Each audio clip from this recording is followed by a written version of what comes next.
yawe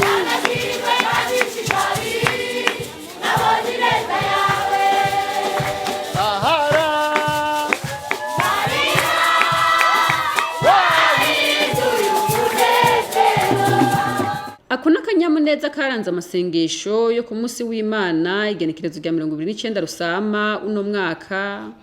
aho Nyeniteka Emmanuel SINZOHAGERA arongoye Inama Nkenguzamateka akongera agaserukira imbere y'amategeko Ishengero rya Méthodiste Unie mu Burundi ari kumwe n'umushingamateka n'umukenguzamateka na bamwe mu bajejwe intwaro mu gisagara ca Bujumbura yari yifadikanije n'abakristo b'Ishengero rya Golgotha ryo mu Kinama muri komine Ntahangwa mu gisagara ca Bujumbura mu gisabisho cyo guhimbaza Imana. Mw'ijambo yashikirije Nyeniteka SINZOHAGERA yahamagariye abakristo n'abarundi muri rusangi kwitegurira neza umunsi mukuru wa Pentecote wimirije.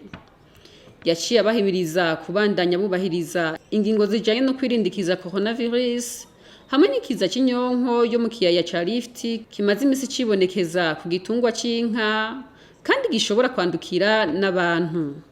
Yahamagariye ababa mu gisagara ca Bujumbura kurushirizaho gukora ibikorwa byo gusukura ico gisagara muri iki gihe cici. Murabizi inyuma yaho Yesu abigiye mu ijuru kwemera Imana kwemera nako Kristo kuko benshi baremera Imana mugabo kubemera Kristo nk'umwami n'umukiza ubugingo bwacu amaze kuduka yasezeranye ko inyuma y'imisi mikeya tucarubika mutima mweranda ko bavuga cyane umwe yera nagomba rero saba abarundi muri no misi 10 bafata akanya ko kwitegurira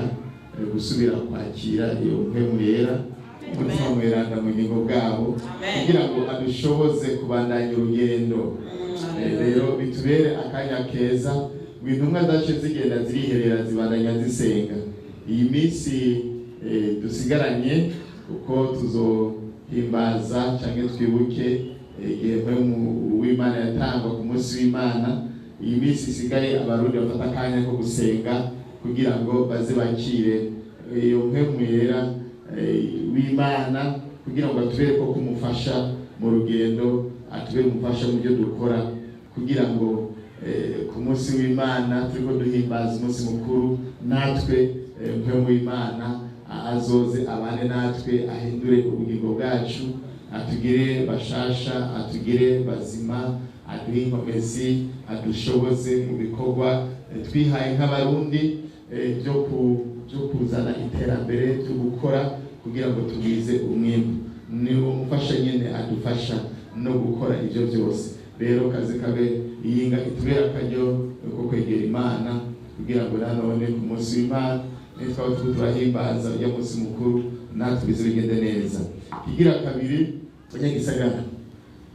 abanyagisagara nagira ndabinginge imvura isa niriko iragabanuka isa nihera ndabinginge abanyagisagara kaze katubera akaryo keza ko gusukura igisagara cacu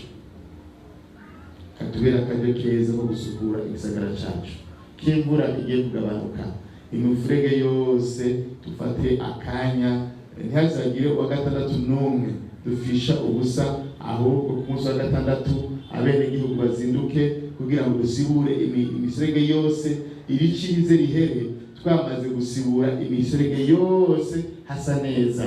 kugira ngo imvura izosubire kugwa isanga ubucafu bwose buri mu miserege twabukuye hanyuma bigende neza. Ni ngombwa twame dufata igihe hamwe n'ico kugira ngo dufate umwanya wo gusukura igisagara cacu nta bandi bazogisukura. Mu nyigisho ziwe yahanuye abakristo kwihangana mu bihe bigoye kwizera Imana no gushitsa ivyo bayisezeraniye mu gihe ibibutse. Mu kugaragaza umunezero abakristo b'Ishengero rya Golgotha barashikirije umukuru w'Inama Nkenguzamateka utuganuke.